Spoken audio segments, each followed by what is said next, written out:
critical thinking ability and your ability to put those things you've learned into solving problems. So for me, I think examination is a flawed way of measuring intelligence. I don't think it's cuts across every area of everyone's life, because some people are not the book smart kind of people, do you understand? But in other areas of their life, they are intelligent. Examination is the best way to test students for intelligence and all that. But most of all these examinations are being set on different areas of what they've been taught.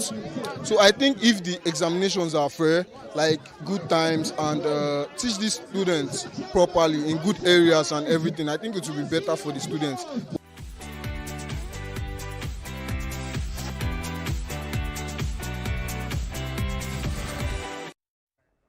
Well, interesting reactions there from Nigerians. Away from that particular development, let's talk other matters, especially that has to do with leadership in the country. Now, nations and organizations that have achieved sustained growth often trace their success to one factor, which is effective leadership.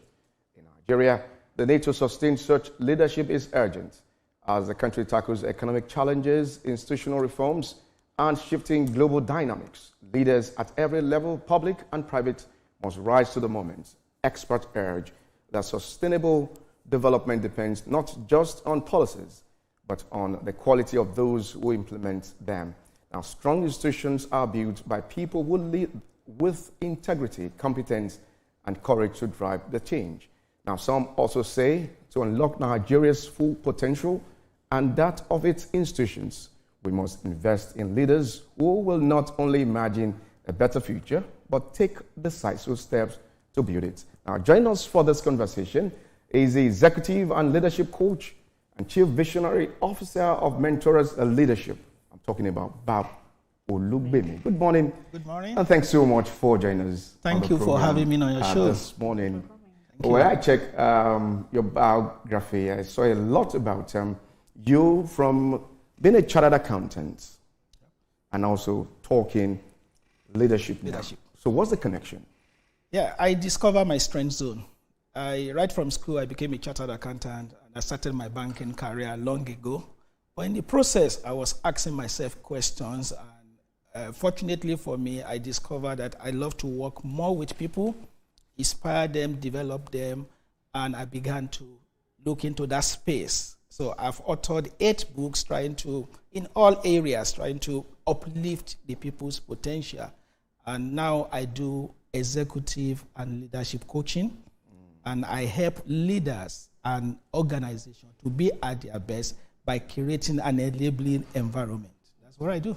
So effective leadership, let's talk about it. How would you define effective leadership, and how can we use it to transform our country into a better state? Well, good starting point, good question. There is nothing we can achieve without leadership, be it at personal level, organizational level. And in the context of leadership, we have 3 elements.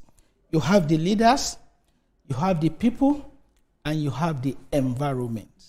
Now, it is the job of the leader to build the people so that the people can build the vision, and it is also the job of the leaders to build an enabling environment. So leaders must know the expectation from them. They must bring energy and excellence into that expectation. So when you see leadership failure, or when you see that things are not the way it should, then there is a leadership question. Now, in this discussion, I'm going to use a noun, workplace, as a common denomination for organization leadership and national leaderships. Do you agree with that? Workplace means we are substituting environment in the 3 elements with workplace. Now, when you see things not going on, that means there is a lack of leadership. And that means there is a leadership question. And wherever I see leadership question, 3 things happen. 1, there is capacity gaps. 2, there is fulfillment gaps. And number 3, there is an opportunity. Opportunity for somebody that is visionary, who can take decisive decision, who can put self-interest below and put common interest above to manifest. And I will share with you example of few countries that were in this similar situation we are, but have used effective leadership to transform the people, to transform the environment, and to transform their country. Quickly, let's look at this. Let's look at Turkey. I don't want to use Singapore. We have overused Singapore as an example. A lot of people will keep using countries outside Nigeria. I will use some country in Africa as well. Absolutely. Yep. Okay. Tell me. Now, can we use Turkey, for example, briefly? We have similarity with Turkey. In 1924, the first president of Turkey, Mustafa Kemal Atatürk, came into power. He sent people to Greece, France to study their constitutions and came back and said, though we are an Islamic country, we want to be secular in nature. He suspended the Sultanate, the Caliphate, and he said, in my school, girls' child must go to school. They must be educated in science, technology, engineering, and mathematics. Look at it today. Turkey didn't have any natural resources. They have strategic location. Today, let's start rolling the statistic. Literacy rate, Turkey is 98%. Nigeria is 96% or 93%. Economic GDP, Turkey is 1.1 trillion USD. Nigeria is about 500 billion. Name it, they are ahead of us. That means somebody came on board as a leader, did something very right, something that is selfless, something that affects the commonality of the people.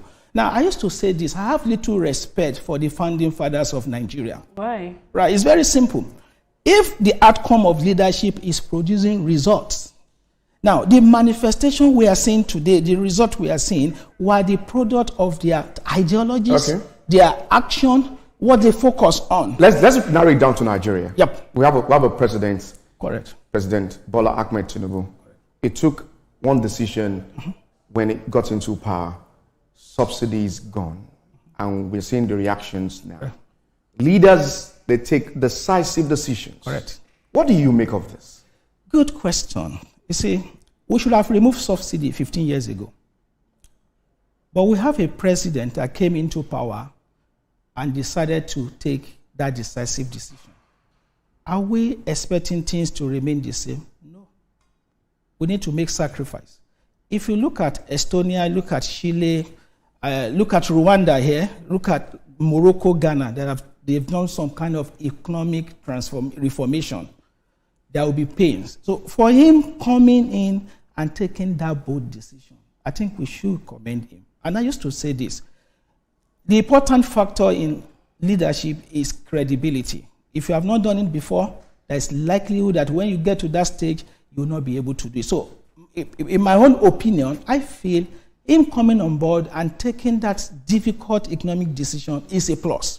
It could have been otherwise. He could have come on board and still do business as usual, and he will not be able to take that decision. Now, there are short-term pains that will bring long-term gain in the long run. The fact that you're talking about pain, because many Nigerians are literally still in pain, and they have a general mistrust for Nigerian government officials and leaders. How do you think that our leaders can regain that trust and legitimacy back?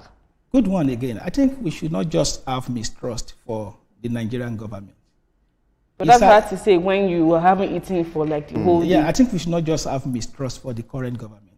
We should begin to question the intention and the sincerity of our political leadership. That is the starting point. If we have pragmatic survivors, it's a type of followership where people cannot stay with one political party, manage their various interests, where they need to move from one party to the other, then whose interest are they protecting? It's self-interest.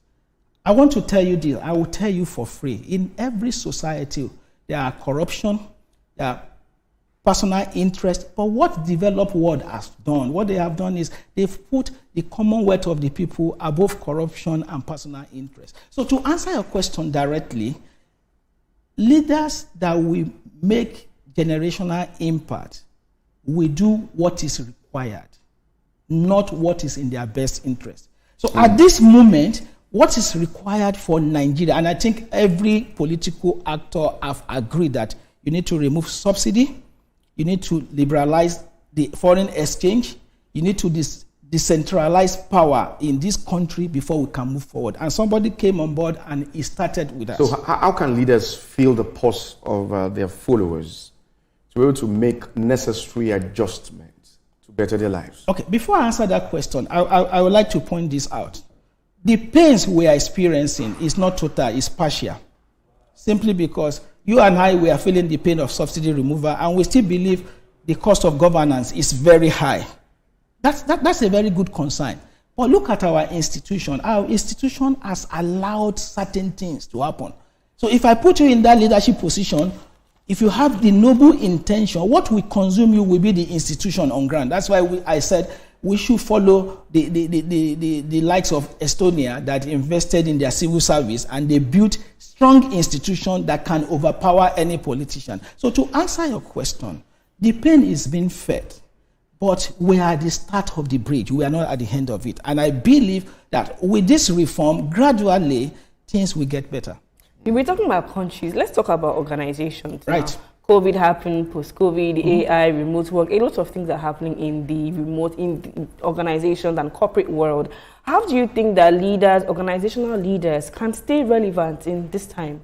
Yeah, we need to be adaptable. I work with a lot of aspiring executive leaders as coach. And when people come into leadership position, they have to at least quickly adapt to the demand of that position. 2, leadership is an art as well as a science. You deal with people, so there will be a behavioral science, there will be a model. I'll give you an example. Between year 2020 to 2025, I was the chief executive of Tribes Corporate Support Limited, an outsourcing company.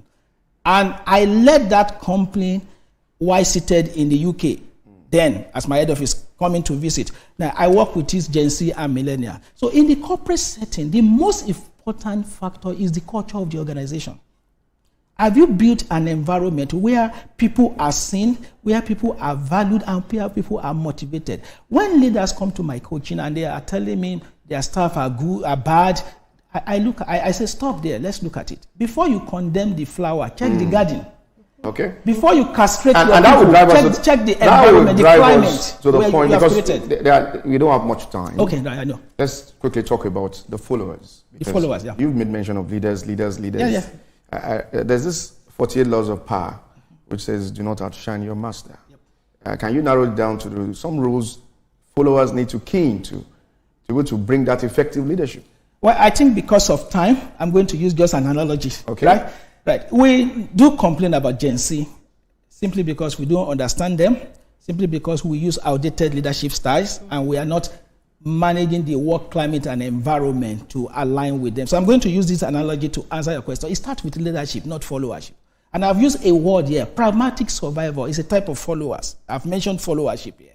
So what leaders need to do is to adapt to the situation of times. I'll give an example. There was a CEO long ago. He was leading an organization, and he had 12 executive directors. They were all millennials and Gen Z. It was doing so well in terms of metrics, everything. Then the regulators and competitors became so jealous that they want to get him arrested. On getting to the point of arresting the leader, they met 13 people. The leader, the CEO, plus the 12 executive directors. And those who were to carry out the arrest start asking questions. Who is the CEO among you? They couldn't identify him. That is a transformational leader who has put developing the executive people above personal interest. If you flip it to this dispensation, you can identify the leader. The one that speaks unruly to people, the one that has the biggest perquisite of office, the one that is well-dressed above everybody, the one that is like a sage on the stage. Now, so leadership is how well you advance people. In my upcoming book, Uplifting Leadership, I've defined it as how you develop people, how you prepare them, and how you motivate them to build the vision. Speaking of building up people, young people, Gen Z, just like you mentioned, how can they train themselves up for being future leaders, future national and organizational leaders? It starts from now. You know, I have one greatest fear about leadership. And that's why if you are an organization leader, if you are a political leader, you need to know that some people are watching you. In leadership, any behavior that is not adequately punished or any behavior that is rewarded will be massively repeated. So people are watching you as a leader. If I'm a leader, if I'm a National Assembly member and I on this program, I'm telling you, 43 million naira every month is not enough for me. Nigeria is just changing me. Somebody is watching me. And when it gets to that leadership position, it will also come with positional and entitlement mindset. So Gen Z of today, you need to start filtering what you are seeing from your leader. Don't be a funnel, be a fitter. Look at your leaders. Which translates to making impacts. Yep. And being a man or a woman of integrity. Yep. So going forward, you need to just... In 30 seconds? In 30 seconds, you need to study your leaders and filter what is good and decide that when I get to that leadership position, I'm not going to do this because this is not a way to be sustainable. It's a fine place to live it. Executive and leadership coach and chief vision officer of Mentors Leadership, Babs Olugbemi. Thanks so much for joining us. Some would do say that anyone who leads and has no follower is just taking a stroll. Thanks so much for joining us on the program this morning. Still to come on TVC Breakfast Saturday. In 1 week, our Lagos residents will head to vote for who becomes their next chairman across the councils. Stay with us. We'll be back for more details from Keith Daniel. Well, away from that, let's talk about our politics now. Now, all is set for the upcoming local government election in Lagos State as political parties gear up to contest leadership position across the councils. Residents across the 20 local government areas and 37 LCDAs are expected to head to the polls next week Saturday to elect new chairman and councillors. The Commissioner of Police has also assured the public of adequate security before, during, and after the elections, urging citizens to vote peacefully and avoid violence. Now, political observers say the polls are crucial for grassroots governance and development, as newly elected leaders will directly impact local administration and service delivery. Now, join us for this conversation is the APC chairmanship candidate, Yaba Local Government, Bayo Adefuye. Good morning. Thanks so much for joining us. Well, the local government elections, well, it's just by the corner. Next week, Saturday, residents will be going to the poll. What makes it different for you and for you to even have that ticket of APC? Okay, well, I've had quite a history with Yaba. I was a sole administrator in 2016, appointed sole administrator in 2016. And after being appointed sole administrator, which lasted for about 13 months, I was appointed to SUBEB as a board member of SUBEB. And I ran for the House of Assembly in Yaba, Constituency 2, which is Yaba, Lagos Mainland Constituency 2, that's Yaba. So in 2018 and also in 2022. So I've done quite a lot of things. So that's why you deserve the ticket for the APC? Well, there's a lot that I've shown over the years.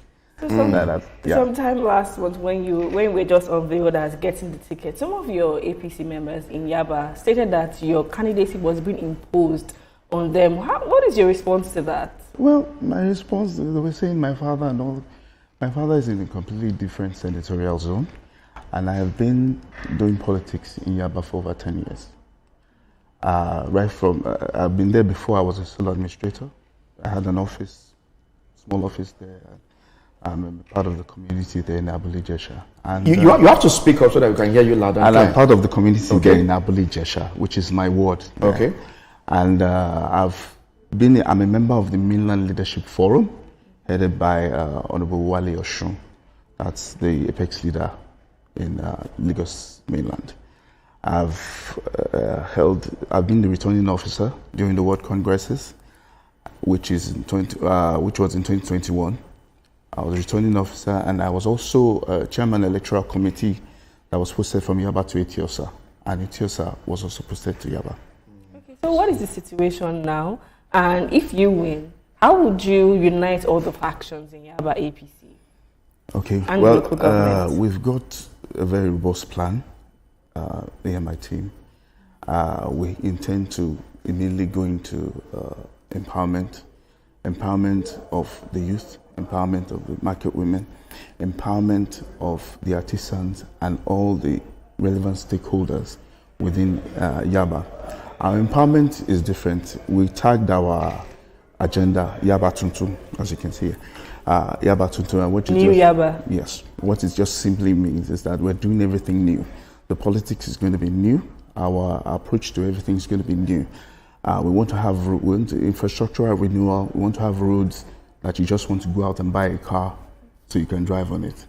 We have our aesthetics in mind when we're doing everything, because we want to promote tourism.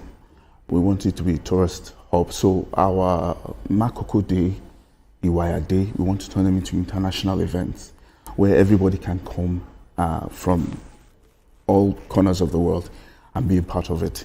We want to empower the youth with, for example, in the security aspect, we want to use them for intelligence gathering, and we'll have them encouraged with communication gadgets and other things, and we'll also have them encouraged, if some of them are interested, to join the police force, or at least the spy police.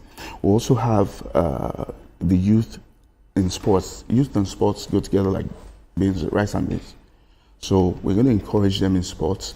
We're going to make sure that those who go and win accolades, they become ambassadors for the council. We encourage them with money, socially, whatever way we can promote them, we will encourage them. For the market women, men and women, we're going to encourage them with interest-free loans. We're going to have special empowerments made for them. And we're going to have them feel like a big part of the government, because we think maybe in a way they are not being given their due. You understand? So we intend to change all that. You've been mentioning a lot of plans. Is there any timeline to all of this? Oh, I will achieve this in 10 days, in 100 days, in 200 days in the office. empowerments will be the first 3 months. We'll have the empowerment months.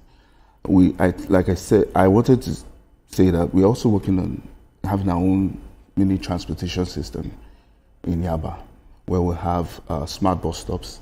We'll have the service center, which will take care of, which would at least provide at least 500 jobs plus 1,000 jobs in Yaba alone, because drivers, conductors, those who work on the cars, and all that. So after that, we are also projecting having a small power station. Thank God for Mr. President, who has signed into law that he has taken power off the exclusive list. So now we're going to tap into that and ensure that Yaba has cheaper electricity by making sure that we generate our own. How sincere are you with all these beautiful I am plans? very sincere. I'm more sincere than you can imagine, because of the fact that I've had protests and all that. I have everything to prove. And by the way, I need to thank the protesters. They're maybe more popular than I've ever been. Are you saying this because you are already on the ballot? That's why you're saying this? No, after I am not saying that. The election has come and gone. We see some chairmen who leave, relocate to another I'm not relocating. place. I'm not relocating. Do you stay in Yaba at the moment? Yes, I stay in Yaba at the moment. Iwaya. My office is in Abli-Jesha. My abode is in Alagomiji. Okay. I know all those places very well. Yes, they are because after the election, are we seeing a time you move out to other locality because you don't want people to keep disturbing you, asking for some of this dividends of democracy? I want them to disturb me. I'm not that tired of listening to them. It's going to be going to have an open door policy government. It's a listening government, and I'm there to serve the people. So I can never get tired of them disturbing me. I want to be disturbed, please. So what were your achievements as a sole administration then? Just a moment. Well, as a sole administrator, we had, at the end of the day, I was best sole administrator in Nigeria by the Chartered Institute of Public Health Management in Nigeria. And we did a lot of things back then. We ensured that all where we had flooding was deflooded. We ensured that markets, men and women, felt the government, although at that time our allocation was very meager because we were appointed, but we still did best that we could. We ensured that all the past officers who later, all their entitlements that were owed to them since 1999 were all paid. Were all paid to them. A lot of, back then, we did a lot of skills acquisition for the people who tell me till today that they are still eating with that, what the skills acquisition I did for them back then. So that makes me very happy. A lot of other things that, that I did back then. But right now, what we have for them is really more important than anything that I could have done. So I'd really like to get some of it out. Like I said, we want our own transportation system, we want our own little power grid there where we can serve the people of Yaba. We're going to reach out to the poor and the vulnerable in the society with special kind of empowerment. I go to you, can you give me one member of your family who has a head for business that I can train? And that person will sign an agreement with us that when you get this empowerment, you are not going to Japa with it. No, you can't Japa. We want Yaba to have a robust economy. So if it's going to have a robust economy, we can't empower you like that and you leave and go away because now you are okay. So we want that empowerment done. So we'll give them skills. I like how you're speaking. And we'll give them skills. We'll buy them tools, get them a small place where they can start off and give them some capital to start, and we will monitor them to ensure that, look, you don't waste these resources. And as it goes on, you still get more encouragement for us because we want, like I said, we're trying to develop a very robust economy. So all that we need to ensure that, look, when we're empowering you, you keep producing. And of course, Yaba Tuntu also stands for sensitizing the people to think in a new direction. No more selfishness, no more hatred. Let's promote love and peace. No more selfishness. When we do for you, you too can do for others. That's basically what it's about. Okay, Yaba Tuntu sounds like a very promising plan, but I'm always going to speak from my agenda. Okay. I mean, what is your plan for women representation in your council, if you will? Well, presently, most of the councillors are men, so that's in your favor. So most of the supervisory councillors will have to be women, so we can balance it out. Apart from that, we're having special empowerment for the women, for the widowed, both men and women too, because we have widows that are widowed men too. So for the widows, market women, market men. We're going to empower the women. Also, we really support them in business, just like the men as well. And those, we're balancing everything out. There's been a lot of focus on women. Men are there as well. They also need help. They need help too. So we're going to balance it out. Everybody's going to feel that sense of belonging to the government because we're going to reach out to everyone. All the ethnic groups are going to be covered, and all political groups. We're going to bring everybody together, and we're going to have. We're going to make sure that everybody has a new mindset, because I think that's really where we need to start from. The way we think, the way we do things. Let's all be our brother's keeper. Let's all be together as one. We're going to have sensitization workshops on this, because I've realized that the way people think is just as important as the way they live. Because if you can get them to think better, they'll behave better and they'll do better. Apart from that, the party structure, some of the past political office holders have felt left out. We're going to make sure that everybody is well carried along and everybody feels that sense of belonging. We're going to invest in agriculture and ensure that our people have cheaper food to buy. Whatever we have in the present agriculture, we're going to make it bigger, put in more crops and ensure that our people get that food to eat. Everything that you have said is great, but I mean, there's often this belief that state governments sometimes try to overshadow local governments. How are you going to ensure that during your time, if you win, this doesn't happen? Thank you. Luckily for us, Mr. President Asiwaju Bola Ahmed Tinubu has made sure that local governments have their own autonomy. And this is great for us because it means that if we do well and we put our best brains to work, it can be like a small state on its own. And that is how we want to function. we want to function like we're a small state. So we're not going to depend much on the state government, because we also have beginning autonomy. But we will partner with state government from time to time on different, for example, like on the Waya Day, Makoko Day. Those are going to be international events. I think they're going to be international events. We may need to, because it's going to be redesigned. So we may need to barricade some of the roads. So definitely we have to involve the state government in that. And of course their support on it, because tourism, the Ministry of Tourism is going to help us on what we plan to do. Because so just in just 1 minute before we let you go, do you have plans to continue some of the projects done by your predecessor? Definitely. We're not wasting anything. So that we don't have abandoned projects? Our resources were used to do the project. In fact, we will ensure that every project is completed, because I'm already used to doing that, because when I was a solar administrator, we completed all projects with metal ground. That was part of our mandate. So I'm not in it to waste, right, or to say, oh, it's not my own, so no. It's a fine resources that we're used to. It's a fine place to leave it. APC chairmanship candidate Abayo Adefuye. Yeah. Thank you so much for joining us on the program this morning. Thank you for having me. Yeah. All right, after the break, opposition parties unite ahead of the 2027 elections. And what will be the outcome after this?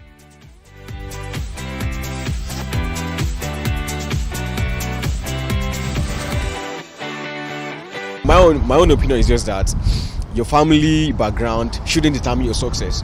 Although it can determine it, but it shouldn't determine it. Because you are born poor, that doesn't mean you should remain poor. Because you are born in a low background, that doesn't mean you should stay there. So that's why we just need to learn more, we need to stay focused, we need to move towards attain our goals in life. That's my own opinion. It depends on the person's belief, the person's motivation, the person's drive, and the person's mindset to actually influence it sometimes. But though it has a huge impact, you can't compare someone who was brought up from the streets. You can't bring the street out of him. Most of them, they don't have that determination. They believe that's where their mentality is, that's where they'll be to the end. It depends on, number one, the family, like the parents, the way they train up the child, and they place the child, seeing him or herself. You understand? Like there are some rich children that after they end up selling all their father had, they'll sell everything and go back to poverty. Where there's some poor people, they make something out of nothing and they become rich. So that's what my own opinion.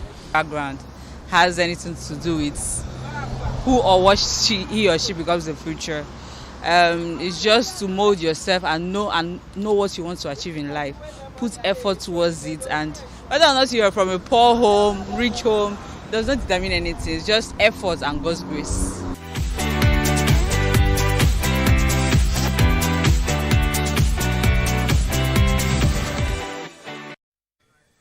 All right, still talking politics. Nigeria's opposition parties are closing ranks ahead of the 2027 general election, now forming a united front to challenge the ruling All Progressives Congress. In a strategic move, some political parties have agreed to work together under a common platform, signaling a major political realignment.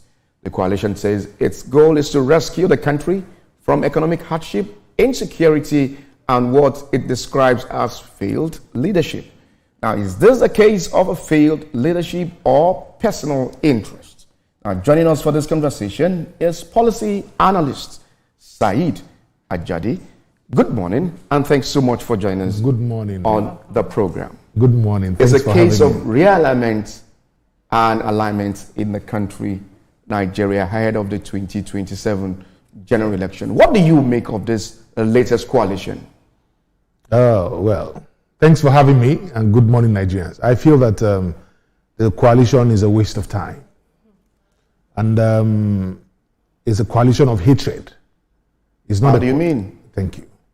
All the people that the major stakeholders in the coalition, if you look at them, they are people that have benefited one way or the other from APC. Don't forget that APC was a coalition before 2015 election. And the coalition was to save Nigeria, patriotic people coming together. But this coalition now, when you start to mention the individuals that are involved, realize that they've been part of governance for such a long time. What has been their impact to Nigerians?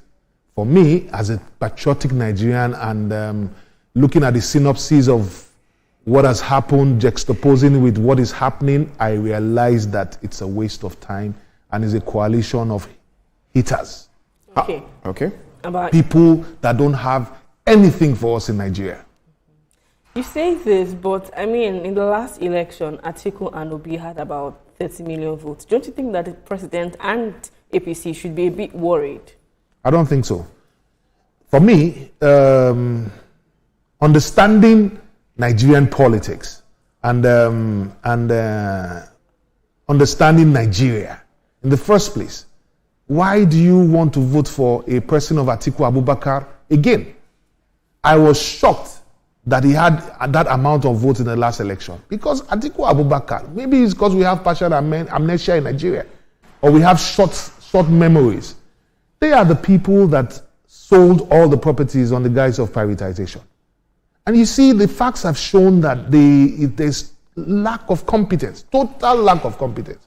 If a man was given opportunity for 8 years to govern, and he says that he had $16 billion to spend for electricity generation, and that they gave 100% contracts to people for that electricity generation, and nothing, not even one bulb was lit in 8 years. And you gave those contracts. Nobody's in jail, by the way. He is not even probed, by the way. So how can you come back and say you want to be the president of Nigeria?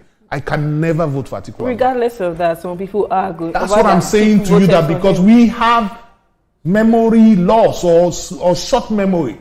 Okay. So is that not an insult on Nigerians for you to say they have short memory? The reality is that we have to analyze our leaders. How patriotic are you if they are saying that this coalition is bought for Nigerians, because some Nigerians, they say, are suffering?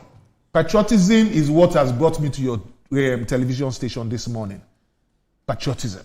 So that word is lacking amongst those people that are coming to coalesce. There is no patriotism. Are you talking about El-Rufai? I just talked about Atiku Abubakar. They sold all our properties. Nigerian Airways, the staff of Nigerian Airways have not been paid till now. Buhari paid part of that money. Having sold Nigerian Airways, you sold all the properties of Nigerian Airways. Nigerian Airways has properties in London, in America, in Jeddah, in Switzerland, everywhere. Now you sold all these properties. You sold properties in GRA Lagos for $1 million. These are strong allegations. Do you have facts to back them up? Go to BP, you see them. They are facts. Okay, if you sell a land for 1 million and they are selling it for 1 billion now, if it was Nigeria's asset at that time, that means that the increase in value is for Nigerians. So there's no patriotism. But what about Peter For Obi? me, Peter Obi has no consistency as far as I'm concerned. Having looked at his governance in Anambra, juxtaposing with what Soludo is doing right now, Peter Obi is a far cry. Let Peter Obi tell us what he did in Anambra for us to be able to say he wants to make him a president. Consistency is what I am talking about. Patriotism is it's not about when you have crises, you go there and you talk to the press. And you have issues or people, they're doing ceremony, you go there and show your face. That's publicity. As far as I'm concerned, that is stunt. We know what is going on. That's public stunt. Okay. What we are saying is that how do you impact the people? There's no sentiments. The country has been on a downward trend for such a long time. Are you not speaking out of political hatred against him? Because of politics, you say Peter Obi did not do anything in Anambra State. Is that not debatable? I said comparing what he did. That's why I said synopsis. Let us see his scorecard as a governor. See the scorecard of Soludo and say, okay, is it worth voting for as a president? I am not sentimental about Nigeria. I've spent 25 years of my life trying to serve Nigerians. So patriotism is what has kept me alive over time. So what I'm saying to you is that whoever wants to govern Nigeria now must tell us, what do you have for us? They destroyed with their policies over time. We can't forget all these things. The country has already been moribund for such a long time. What is the productivity of Nigeria before this government came in? But where does this leave? We have to face reality. PDP was... And their ongoing rebuilding efforts. I was a member of PDP. Why did you leave? I left PDP in 2010 because it was a waste of my time. How do you mean? Thank you very much. The forms that I bought to contest Senate in 2006, 2007, I would not buy it for 20 naira on the road. We were supposed to be screened for our primaries in Ibadan. Adedubu's son was still in London Friday night. He was not screened. I was screened with Seyi Makinde, Teslim Folarin, and the likes. Yeah? On the day of the election, my primaries, we did not cast a single vote because I was a problem to the stalwarts of Adedubu. They called him from Molete that Alhaji Olowos is here and he has disrupted our plans. They had all the ballots on Friday with Akara and 500 naira. Do you have evidence of this? I said I contested. As in Bolarumi was the deputy governor, then they led thugs, guns, and cutlass to come and attack me. These are strong allegations. Very strong allegations. I am telling you, this is my own experience, my life experience. I've seen guns, I've seen cutlass with Adedubu, and he sat there at the ballot. So who is going to vote? And because I was not afraid of him, I petitioned Abuja, and they came to Ibadan on Monday morning to meet me at Mokola PDP office. And I defended my position. And they were there downstairs waiting for me. And I told them, when I finish with the people that was sent from Abuja, I will come and talk to you. Are you saying that PDP has no chance in this upcoming election? PDP is a waste of time. PDP is going to go down. I've predicted this thing 2-3 years ago. Are you a member of the APC at the moment? I'm not a member of APC. What party are you in? I'm in Accord. Okay. Yes. I contested governorship twice. I left PDP, contested Senate. Then me, Ladoja, and the leaders, we joined hands to form Accord since 2010. Ladoja left Accord. I am still standing. So it's not about wanting, or it's not about... And you in the Accord party, you believe in the policies of this administration? Because the reality is that we have not been thoughtful for the past 20 years. This government is showing thoughtfulness, though very difficult. Very difficult. And you see, there's no change that does not come with pain. A woman will give birth, it must be with pain. It is when she delivers the child and she's alive, she will smile. Okay? When you want to mark someone, a baby that has just been born, the baby will cry when the marks are coming in. It is when the parents see that it's healed, they will smile. Nothing comes easy in the world. So I'm not surprised this is happening. However, APC has 2 years to prove to Nigerians that they need to come back in 2027. So governance is supposed to be the key now, not politics. For me. Looking at the drama happening in the ADC now, do you think that that party will survive all the multiplicity of the interests and everything that's going on? Even with the claim of leadership, of the party. Do you think the party will survive that? Obi is asking to be the presidential candidate. Atiku is also asking. That's why I said it's a marriage of individuals. It's not a marriage for Nigeria. There is no interest in Nigeria. I'm telling you. Invite ADC and me for an interview here. I will trash them. I will make sure Nigerians see the difference between people that have a plan for you and people that have no plan. The reality is that, tell me, El-Rufai as an individual, it's all about hatred. If you can be a governor, let me finish. That's what I want to explain to you. If you can be a governor for 8 years, and Southern Kaduna has not been able to see any governance, any form of development, and you did all that work in Kaduna capital. Go to Southern Kaduna and go to Kaduna capital. You will discover that there are 2 states in Kaduna. So how can you then talk to me and say you are a reasonable person? You are not a reasonable person. You have to be careful with the choice of words. English language. I'm not insulting anybody. I'm telling you have to be reasonable. You have to be reasonable for Nigeria. You have to be patriotic for Nigeria. Is there an alliance between Accord Party and APC at the moment? There's no alliance. But if I'm invited to serve Nigeria, I will serve Nigeria. to prove that they are credible men, not those spent people that we have been tested. They have been tested. They have been given opportunities. What is their scorecard? We are saying that the greyhounds to be given the opportunity to change narrative. 6 months. You will beg me for interviews every day. I'm not listening to you because I have work to do. So you will be chasing me around Nigeria for interview. What will because be your?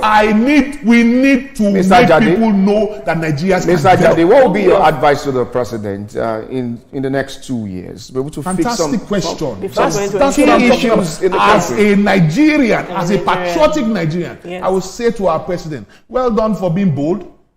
Thank you for facing the bull, holding the bull by the horn. However, you need to govern now. Whatever is stalling you from impacting your governance on the people, not politicians now, on the people. You have to show the people, okay, yes, we have done those policies. Please forgive us, but it's going to be hard. However, these are the palliatives for Nigeria. 2 things. You have to reshuffle that cabinet quickly. Whoever is not sleeping in that cabinet should go home. Number 1. Okay. Number 2, the people walking around you as the president, they need to look you in the eye and tell you the truth. Number 3, okay, I have to finish that question. Okay. Number 3, we need people that must think for Nigeria. Nobody is thinking for Nigeria now. Everybody is my pocket, my pocket, my pocket. Someday I'm going to die without anything. Politician, so I don't need the money. Analyst. We need to think for Nigeria. Saeed Ajadi, many thanks for joining us. Thank you too for having on me the program this morning. But an interesting discussion. Let with him you, get this people morning. that will work for him to think for Nigeria. We just have to go now. We'll take a break now. And when we come back from the break, we'll talk entertainment. Do not go anywhere. We'll be right back.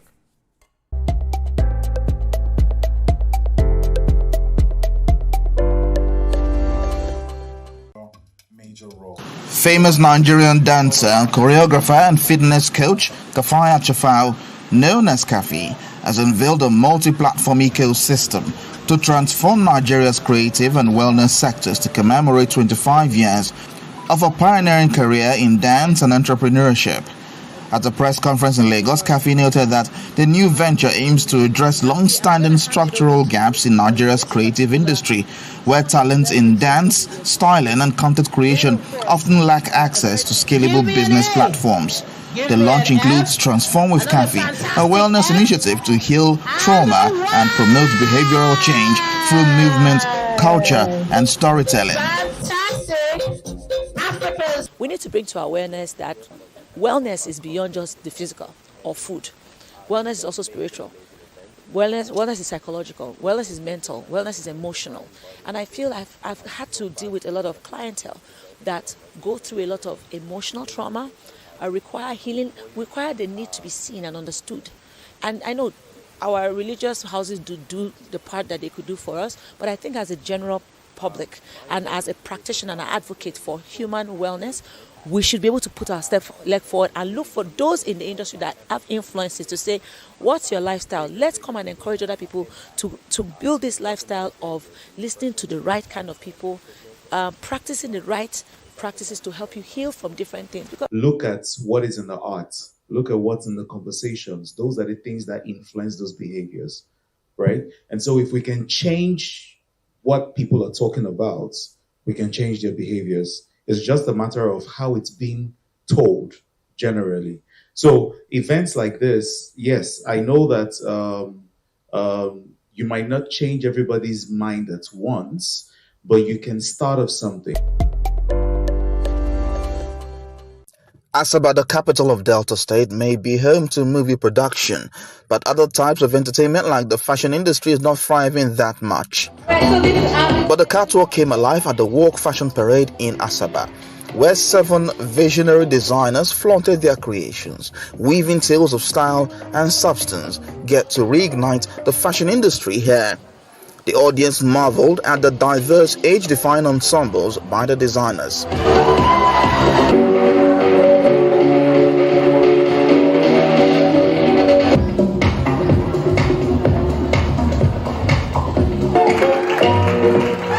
The organizers seized the moment to issue a rallying cry to the government, support the industry with funding. We decided to come up with these events to gather designers from the other states to do something, let us showcase to our global community.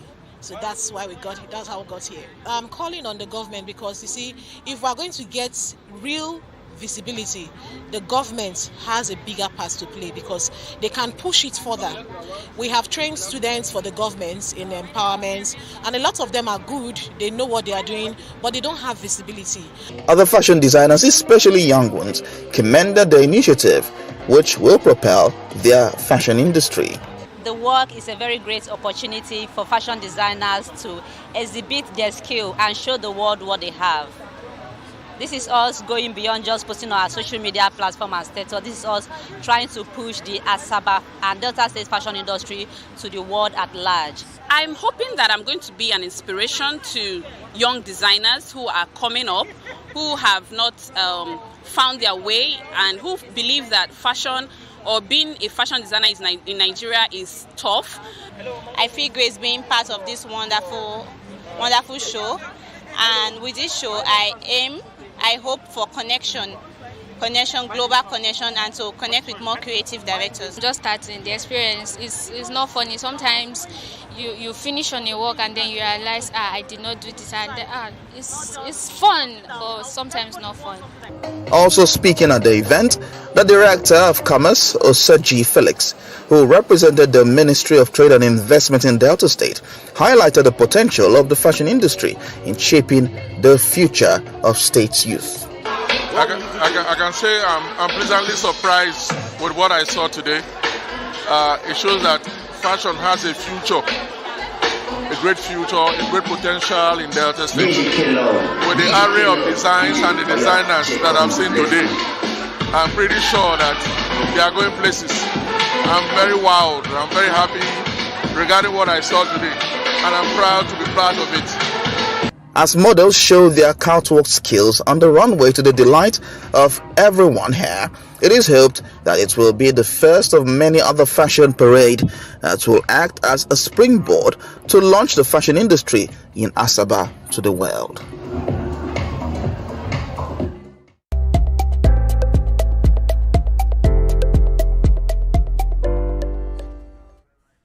Well, some entertainment news there now. Let's go to our talk segment this morning. Nigerian documentary filmmaker Joe Benson won the 2025 Emmy Awards for Standing Art and Culture Documentary for his film Madu at the 46th Annual News and Documentary Emmy Awards, which held in New York City.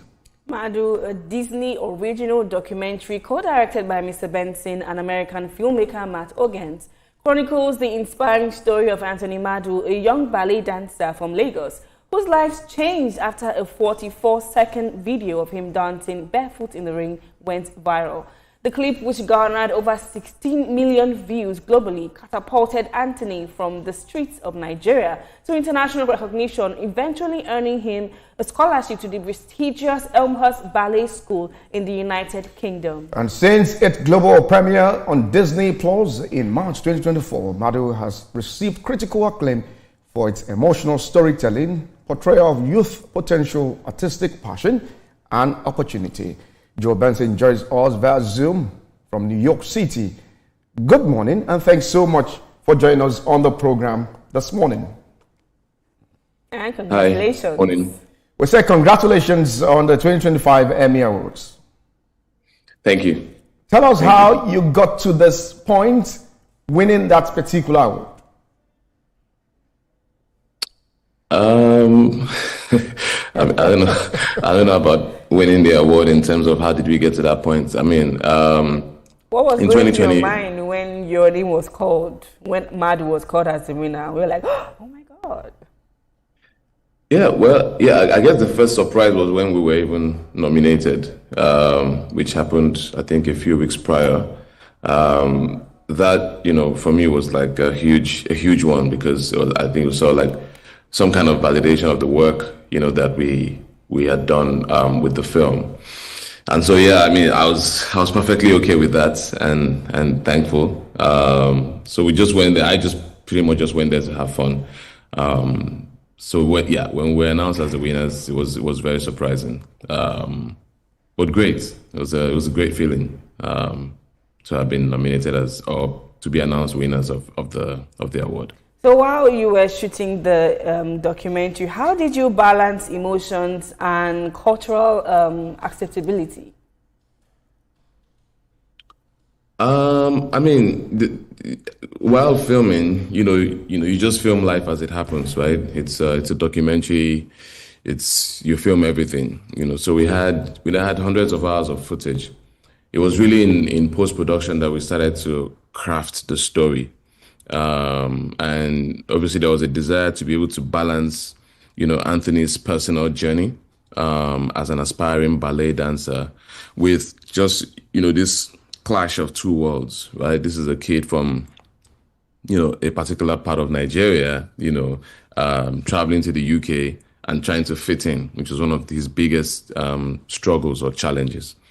So yeah, it was, we had to, balance. It was a balancing act all the way through while we were editing to be able to convey those two things because, Anthony's personal journey was equally as important as the challenges that he was facing, trying to fit into this new environment and find a sense of belonging in this place. Can you walk us through some of the challenges that you faced before inspiring you to write about him? How do you mean? Can you come again, please? Can you walk us through some of the challenges he faced before telling the story? I mean, Anthony was a very, very strong kid. He's a kid who had like really strong aspirations and ambitions. He was very clear about what he wanted. And so for us, the first most important thing really on our own side was to earn his trust, earn the trust of his family, to trust us enough to be able to tell his story. I mean, Anthony's personal story within the context of the film really is the story of just resilience and courage. And just that dogged desire to want to achieve your dreams regardless of what anybody says. I mean, ballet in that sense is people would think that, oh, this is not something that, a boy should do. And obviously he faced a lot of bullying as well, growing up. But he didn't give up on his dreams, which is really remarkable for an 11-year-old, right? You would think that, peer pressure would make him feel like, okay, I don't want to do this anymore. But Anthony also had the great support of his mom, who's like a really motivating factor in his life and continued to encourage him. So that was one thing that really kept him going all the way. But again, as with the documentary, your job as a documentary filmmaker is to document life as it happens, right? And then you figure out how to craft the story when you start to put it on the timeline. Let's talk about your career now. Many Nollywood filmmakers like to focus on fiction, telling African stories regardless, but you chose documentaries. Why? Yeah. Somebody has to make docs. But I particularly love the non-fiction genre. I'm drawn to stories of real people, real stories, real heroes, people that you can actually point to and say, oh, wow, this is someone that I actually know. He lives in so and so place. Madu could have been a scripted film, a narrative, which is great and could have also served its purpose. But I think that knowing that, oh, look, this kid actually is someone that lives in a place in Nigeria. This is a real story. I think it also has its own value and packs a punch. I feel also that, documentaries have an important role to play in society to really sort of like awaken our consciousness to certain issues, inspire us, educate us, entertain us. So yeah, it cannot be a genre that should be overlooked. And so, yeah, I feel like as a documentary filmmaker, I have a role to play in that sense. As everyone else is doing, narrative, there should be some people who also focused on nonfiction. Let's talk about the business of filmmaking in Nigeria. How far have we gone in this, and what do we put in place to make it better? So whenever I'm asked these kind of questions, I always sort of like focus on documentary filmmaking. That's a genre that I'm involved in.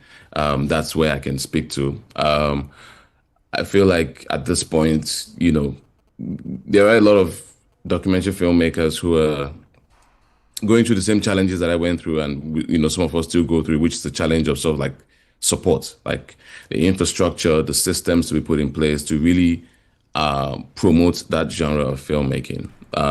Again, I would say that it's not a genre that should be overlooked, right?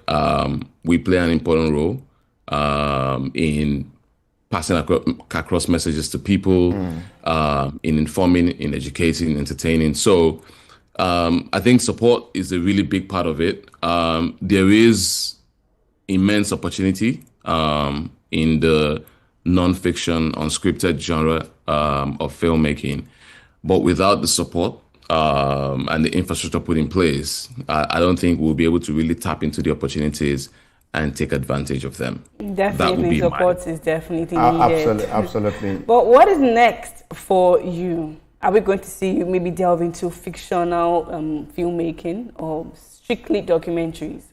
In 30 seconds, please. I don't know. Who knows? Who knows? I'm working on my next film, and back to the studio, back to the editing board. I'll keep telling stories. That's really what I can say. Whether it's scripted or unscripted, I'll keep telling stories. So we'll just have to wait and see. It's a fine place to leave it. Nigerian documentary filmmaker Joel Benson, many thanks for joining us on the program this morning. Thank you. We'll take a breather and we'll be back with more. Join us again.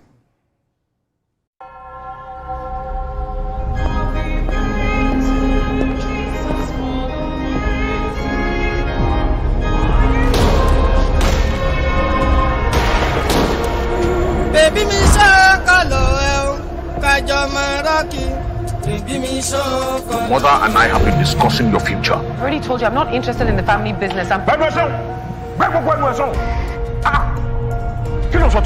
are the steps I need to take to become the journalist of my dreams. So how's that going so far? All you do is sit around here and occupy space.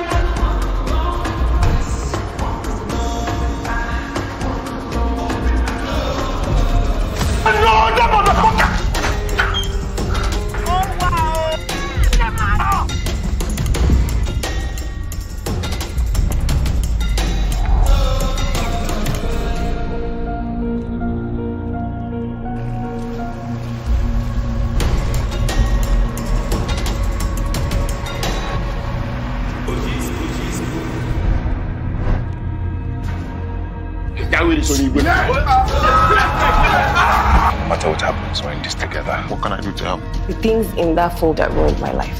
There are very dangerous people involved. You saying that those people mod V baby? Yes. Affairs as we suspected, and you know what needs to happen. What's it called? Alia, which happened? I need your help. Is that your final decision? Yes.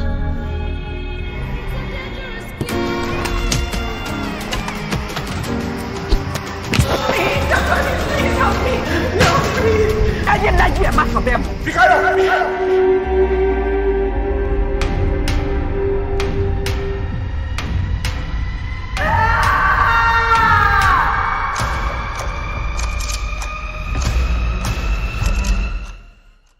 Well, now to our second talk segment on the entertainment segment. Red Circle has carved out a unique space in Nollywood box office history, and so has the woman whose vision helped to bring it to life, Nora Awolowo, who was just 24 when the film went into production, has officially become the youngest Nigerian cinematographer and producer to lead the film past about 100 million naira mark locally. Released on June the 6th, the crime thriller directed by Eke Maxine and co-produced by Abdul Tijani Ahmed surged about past 88 million naira in just 3 weeks, hitting the coveted 9-figure milestone shortly after. Nora Awolowo is in the studio this morning to join us to discuss more on this development. Congratulations for this great achievement you've made for yourself. Thank you so much. So how far have you gone in all of this? I mean, we've crossed the 100 million mark now, and that was quite exciting to witness. And I just woke up and saw the whole news. Oh, you're the youngest, and that was like that. So how do you feel now? I'm excited. I mean, let me see the energy in you. Don't worry, I just woke up, but I'm actually excited. What's the current figure now? As at yesterday's 106, I think it should cross like 110 by the end of this weekend. Yeah, so I mean, it keeps growing, and for me, it's just also acknowledging the fact that all the hard work that we put in, like people also connect to the story. People are also going out to watch. Like that's. For those who haven't really heard about Red Circle, tell us a little bit about the story. Okay, Red Circle is a story of a journalist who has like I'm trying not to give spoilers.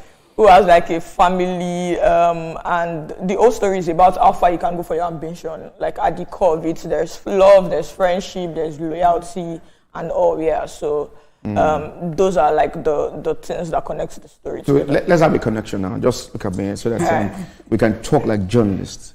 Red Circle, interesting. I'm not the journalist. I know you are not, but we are. And you've said a lot of things about journalists. Yeah. What's the passion behind this? For me, again, it was born out of trying to live like my comfort zone. I'd worked on other projects, and I was like, okay, what's next? I've also like been around like a couple of young filmmakers like myself who have done like very great things in their industry, and it just made sense that we're a community of people. Why not just come together to make this film? And that was how like I had this story idea. I'm not a writer. I spoke to my friend as a writer, Abdul Tijani, and he wrote it. Okay, everybody felt like this was a good story. Now all of us just come together to just add different departments to make this film. So what do you think that your story will teach other young filmmakers and creatives like yourself? To be honest, the most important thing about it is I just go for it. Like you would hear whispers, you hear noises, you hear different things. At the end of the day, just follow your instinct because you don't know what's the worst that can happen.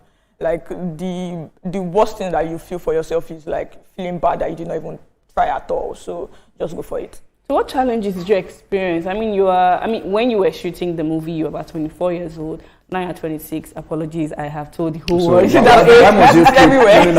Okay, it's everywhere. You're not shy about that. At this point, it's everywhere. I never even thought age was a factor while shooting. I try not to. Again, I've been in this industry for 8 years. I think I entered into the industry when I was like 18, 16, 17. So that was not even a factor. But the most important challenge, I think, is infrastructural problem, like logistical problems in Nigeria. You're shooting outside. We had like exterior scenes outside. We're shooting like places like Oshodi, trying to control a lot of crowd. That's a lot. We had like BTS videos where we had like 1,000, no, not 1,000, but we had like hundreds of people outside, and maybe shooting on a set in Oshodi will sound like Latif Adedimeji, and we had like Mopo, we had like Soja. The first day we had Mopo, and we knew that Mopo could not control these people. We had to like bring more security to just make everybody feel safe. And just knowing that going to the street, aside from your permit, like those do not excuse you about like the kind of things that you face on set, like the noise. It's just a lot of things. Again, anything that can go wrong, that will go wrong. I remember the first day we went to shoot and our equipment truck got stuck on Third Mainland Bridge. Like those kind of things, even if you planned your day properly, those kind of things, you cannot see them coming. So those are one of those problems that you just face, and you're like, yeah, you just see through. Just make sure you just see through to the end, then yeah. Now we barely even remember all of these problems anymore. Now that everybody's just celebrating. You started quite young, and I love young people who are doing great things in this country. How did you balance your education and the business of filmmaking? I started with photography. I started when I was in school. I studied accounting in school, and I remember this long ASU strike where everybody was just at home. And a friend of mine that I met, so that gave you the instinct. Yes. Wow. So it was more like, what do you want to use your holiday for? You can't keep and I remember that year, the strike was very consistent, like maybe 2 years, 2 months break, then we were back again in another like 2 weeks and all. And I was like, okay, let me just find a hobby. And basically I started with photography and I started enjoying this thing. And because I get bored quickly, okay, what's in the same media space that I would still enjoy, like telling stories. I got into cinematography, tried my hands on animation. I can edit, I'm a drone pilot. I just tried to dabble into different things, and basically that was how. So for me, even when I was in school, I was already doing quite well for myself. I remember when I graduated, I just knew, okay, then I was already earning good money. I started when I was in 200 level. By 400 level when I graduated, I was fine on my own, and I just knew, okay, this was the path I wanted to follow. So there was no need, like, deciding to think twice that, oh, do I still want to do accounting or not? Now, I've even taken, like, further courses in even filmmaking itself. I had, like, a short course at London Film Academy last year. I just tried to, like, also just improve on what I know. So I'm sure some of our audience or viewers want to know if you are related to the Awolowo family. Extended family member. Let's keep it at that. But if you were to shoot the movie, if you were to shoot Red Circle again now, what would you do differently? And by the way, 100 million, I know that they always say you have to spend money to make money. How did you get the money to finance this film? Hey, I mean, I decided to raise first because, again, your family and friends need to trust you first before a stranger will decide that they're going to back. Now that maybe I've made this one, I can go and meet a stranger and say, I've done this. But first of all, it was me deciding, okay, who are the people in my close circle and that can also fund this. Again, collaboration really helped because a lot of my friends that I worked with, that means there was an exchange of back end for, oh, you don't have to pay this person for this job. You just give them an exchange for back end and they'll get paid later. So it was us deciding this was not instant gratification. Even the people that collaborated on it, oh, you're not going to get paid for this, but it's an exchange of services for like a back-end credit. But again, I also had like family and close friends that were like, okay, this idea, it must work, but we're going to back you. This is our money. And it is me also deciding that I don't have to fail them.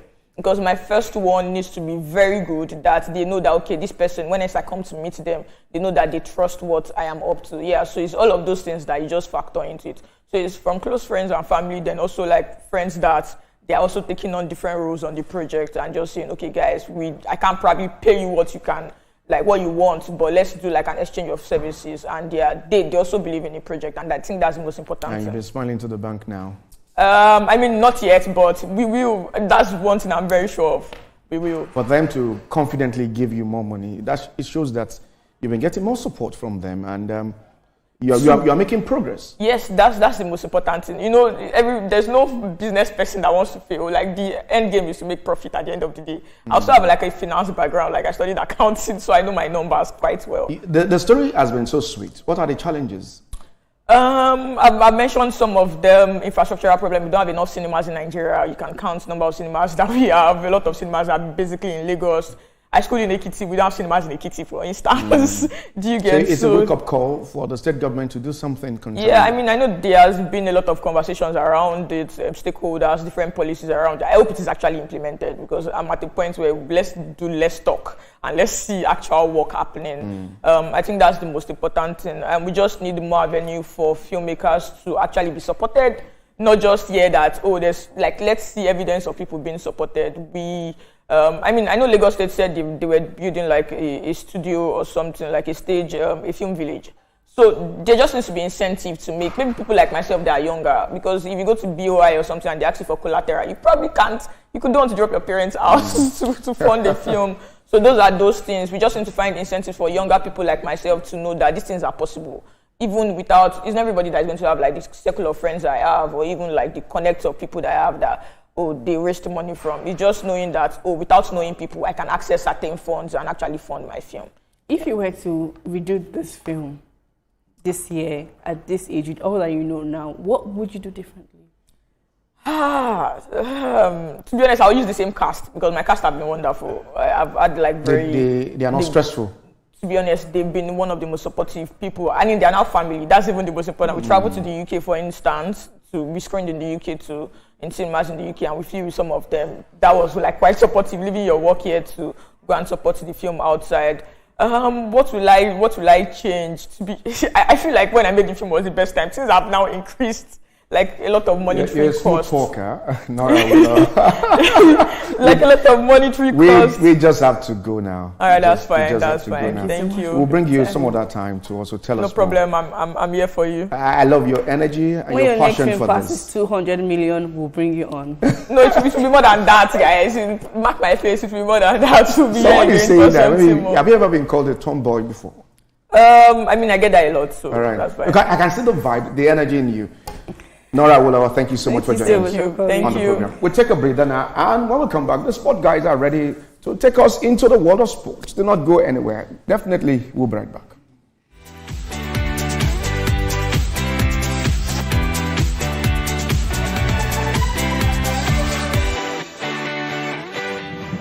Sport Desk.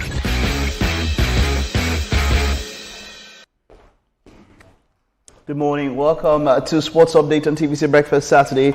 My name is Mike Mesikeno, and I've got the beautiful Omotoyosi Rhodes Adebanjo. How you doing, Rhodes? I'm fine, thank you. But that your name like name we go away. All this money, old money. It's Rhoda. Rhoda. Yeah. So I just like to shorten it. To shorten it to Rhodes, eh? You look like old money, old. You know, this old money. Money fits me. Do you understand? The aura, the steez, I'm telling you. everything. Great to have you this morning. How Thank you doing? you. How you doing? I'm fine. I'm good. I'm good.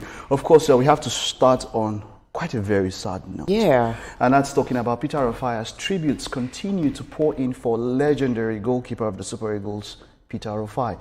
The 61-year-old passed away on Thursday morning after a protracted illness. Regarded as one of Nigeria's greatest goalkeepers, the former stationery store shortstopper had an illustrious career, earning 65 caps for the national team, including 2 appearances in FIFA World Cups, and was part of the Super Eagles team that won the 1994 Africa Cup of Nations. President Bola Tinubu mourned the demise of a legendary goalkeeper, praising his vital contributions to grassroots football and his commitment to nurturing the next generation of players in Nigeria. And also, Lagos State Governor Babajide Sanwo-Olu described Rufai's death as a painful loss to Lagos State and Nigeria. He described Rufai as one of the best Nigerian goalkeepers in football history, calling him a legend and national icon. The Nigerian Football Federation mourned his passing by stating his legacy lives on between the sticks and beyond. Former Secretary of the General of the Nigerian Football Association, Sani Toro, described Peter Rufai as a reliable and committed player for the Super Eagles from 1990 to 1998. Former Super Eagles player Itim Esin, who also played with Peter Rufai, expressed his shock at the goalkeeper's demise, calling it a great loss, while sending his condolence to his family. And then also, Super Eagles skipper Ahmed Musa hailed Rufai's heroic reflexes and unwavering presence between the posts as moments of pride for all Nigerians on the world stage. He prayed Rufai's spirit continues to inspire future generations of the Super Eagles. And still on the condolences, Nigerian Premier League champions Remo Stars expressed shock and sadness at the demise of Rufai, while extending their heartfelt condolences to his family, friends, and the entire Nigerian footballing community during this difficult time. Peter Rufai was the one who embodied goalkeeping. You know, he embodied goalkeeping. He was like everybody. If you were a keeper, they say, you won't be Peter Rufai. Keeper Rufai. Hey, this guy the keeper. Now Rufai be that, Peter Rufai be that. He was the standard. He was the benchmark. He was the icon. He was the one. When you say goalkeeper, it had to be Peter Rufai. I dare say the greatest Nigerian goalkeeper that we have ever had of all time. He was that person. It was still, So it hit me. It just brought a lot of memories, childhood memories. I still remember his jersey during that 1994 World Cup. I still remember him. And the way he dresses, and all of that. talking. Exactly. With those his long socks. He's always looking fully kitted. It's just sad to see. At age 61, he should be still chilling right now and just, enjoying his retirement from football. I know in the last few years, he's had some illness and some problems when it comes to health issues. In fact, there's some times where he has been pronounced, falsely, dead, but they eventually come out and, denounce such rumors that there's nothing like that. He's still hale and healthy. He's doing fine and all that. Just, I guess at the end of the day, the illness just won, and there has been talk about how we look at national heroes. Are we taking care of them? Why do we celebrate them? I still remember that song from Pato Rankin. I say, celebrate while I'm alive. Me. Now we are they alive. I think that's what death does. And generally, it's not like they don't care about you when you're alive. I just feel like everybody, all man for himself. Yeah, but it's now on. So yesterday I was listening to TVC Breakfast, and Nelson Etta was talking about how we can, put them, maybe have a museum. I was talking about a museum and how we can, ensure that their memory, that they, they stay on. And he mentioned something, but you see, before we talk about, that, he also mentioned that, look, are we taking care of them in such a way? Because at least he's an elderly citizen. There were issues of, we knew he was fighting this illness. But the Nigerian Football Federation, what are they doing? What have they been doing? Yes, we know that footballers, okay, as at that time, the money was not like as it is in now. these days, you know. Yeah. Now the money is such a way that you can plan yourself, plan retirement. This illness came, you know, he's been fighting it for a very long time. Yeah. A lot could have been done much better on the part of the NFF and Football Administration. You know, sadly, I would have thought this should be another eye-opener, but this is not the first time we're losing a legend in the game. Every time we talk about this, we bring this up, what are they doing to help them and to unburden them, it will just pass like that. It will be water under the bridge all over again. I hope this time around that this one is really, really hitting home, that it's Peter Rufai, the legendary goalkeeper that everyone or every aspiring goalkeeper in football have always been looking forward to. This time around, they'll start making preparations for our ex-players, ex-legends, you know, put them in that consideration that what do they have to look forward to after playing football? Not just for the ones that have already retired and the ones that are looking forward to retirement too as well. Wonderful. I'm looking at the 94 squad now. Yekini is gone. Stephen Keshi is gone. Now Peter Rufai, I think Thompson Olia also, and that's you know, these are the people that this is Nigeria. This is what I knew as football growing up. This is the they only embodied what it is coached to play by for Westerhoff. Nigeria. A lot of people say assistant Bonfrejo before he went to Atlanta '96. Asked the coach, you know, Rufai, Wilfred Agbonagbare, Aloy Agu, who later also had his stint as number one at some times. A number of them are Monique, Finidi, Ikpeba, Osnegwavon, Sunday Olise, Mutiu, Headmaster, Adekboju. That was a golden generation. Yeah, that was a golden generation, of course. It's the best. I know that after that World Cup, we're ranked 5th in the world. Our highest so far. Highest ever ranking so far. And I think we're called the second most entertaining team, of course, after Brazil. I'll never forget that loss to Italy. It was painful, but it is what it is. We just have to move on from all of that. All right, well, still on condolences, and our family and friends of Liverpool forward Diogo Jota and his brother gathered on Friday at a church where their bodies have been brought for a week, and the funeral later today after the Portuguese football players were killed in a car crash in Spain. Mourners left flowers and candles next to a tree outside the chapel where visitation was held. The brothers' parents were in attendance, as well as Jota's agent Jorge Mendes. Portuguese President Marcelo Rebelo de Sousa and Prime Minister Luis Montenegro were in attendance also. The burial is going to happen today. We've spoken about Diogo Jota. It was in the morning, and then in the evening, that's when we heard. It was a bad day for me. It was a terrible Thursday. It was a bad day I don't want to experience such a Thursday ever. It was a moody, gloomy, and a very terrible Thursday. Like, it was supposed to be a throwback Thursday, but it was all about. In fact, I can count 4 individuals dying on Thursday, from Michael Madsen, the actor. Michael Madsen. Yes, the Palestinian player too, Mohamed Tanali also. Yeah. Diogo Jota, and then later in the evening we heard about Peter Rufai, and I'm like, what's going on? Like, what's happening in the heavens right now? What the Thursday we're having?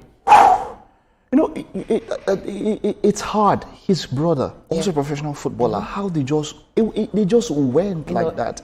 A parent. He just got married.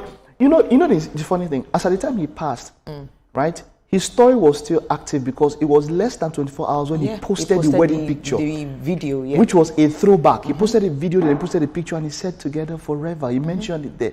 Now the wedding was on the 22nd of June, and in less than 2 weeks, so he posted on that Thursday as a throwback, and that was the day he lost his life. It's just life. Life is very funny. Now you look back at both parents. They've lost their only 2 children. You look at the wife, who they've been together for 13 years since they were teenagers. And finally just tying the knot 2 weeks ago. Now left with just 3 kids, all alone.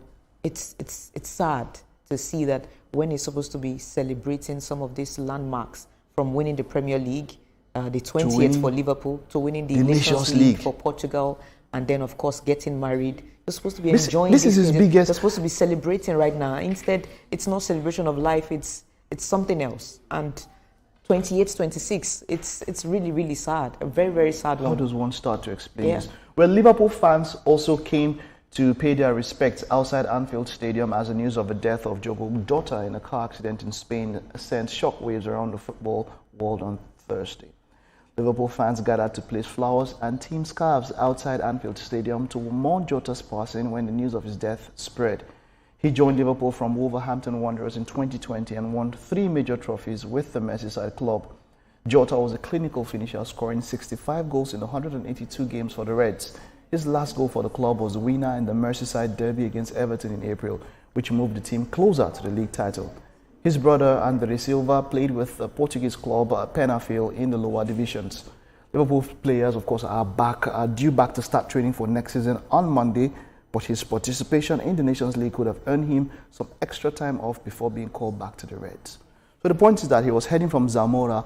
He wanted to go join a ferry and head to the UK. He could not fly because he was prepped for a long surgery. So he was advised not to fly, just to, just drive. And it was just a small overtake and tire burst, and then the next thing, boom. That's how life can just be in a minute. The football world, because apart from he was a nice guy. Yeah. He was a nice guy off the pitch. On the pitch, he comes in, does his job. Look at what the players and the coaches. I was hearing from Shaow Neves, who spoke about how he just minds his business, comes to the training, plays football, goes back to his family. Jurgen Klopp too said the same thing. You would know that from all of these testimonies, he was a nice guy. He was just a guy who just wants to play football and then take care of his family. We commiserate with his family, with the football world, with Liverpool, with Wolverhampton Wanderers. And another thing, the repercussion is going to have on Liverpool players. Them coming back to training in that dressing room, especially, I think, was it not Konate? Salah said he's scared to go back. They definitely. Salah said he's scared. Because this is the first time we're seeing an active player, very young, dying. At the top of his game. I remember Anthony Reyes that had that accident in 2018, 2019. He was playing for the League B in Spain. Yeah, in Spain. We know he was already in his twilight age and all that. But this is someone who is very much active.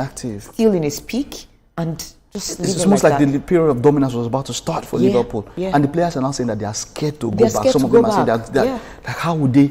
How can they? The mood, the atmosphere. I don't know how Liverpool are going to pick themselves back up and face the full season. It's going to be hard. It's going to be really, really hard. It's going to be hard. They will probably need a therapist to help them. Oh yes, they do. They will definitely need counselling.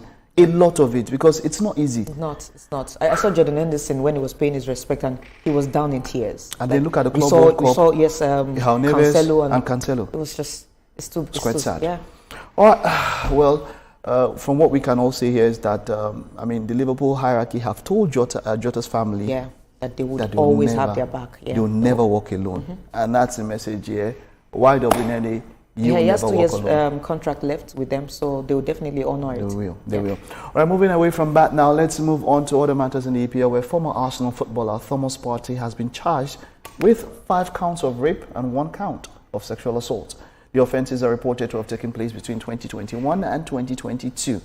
The Metropolitan Police reported. The charges involve 3 women with 2 counts of rape relating to 1 woman, 3 counts of rape in connection to a 2nd woman, and 1 count of sexual assault linked to a 3rd woman. The Ghanaian's contract with Arsenal ended on Monday after playing with the team since 2020. He is expected to appear at Westminster Magistrates Court on Tuesday, the 5th of August. Well, did Arsenal, they just did it at the right time? What happened? Did they see this coming? No. And decide not to renew his contract? It has always been there. It has always been there since. I know. In fact, for the past 2 years now, this issue has been there. But the Arsenal coverage has always made this whole thing die down. And I wasn't surprised when I saw the news on Tuesday. I was like, boom! Just immediately after the thing is just expiring. The Arsenal coverage is no longer there. No longer there. So you're going to face your problems head on. It's as simple as that. Because in fact, there were rumors. I think that should be late last year that his wife or girlfriend was going to divorce him and end things with him because of some assault and all of that. They've just always been putting them down, covering it up and all that. So I guess the whole Arsenal coverage is no longer there. He'll face his problems head on.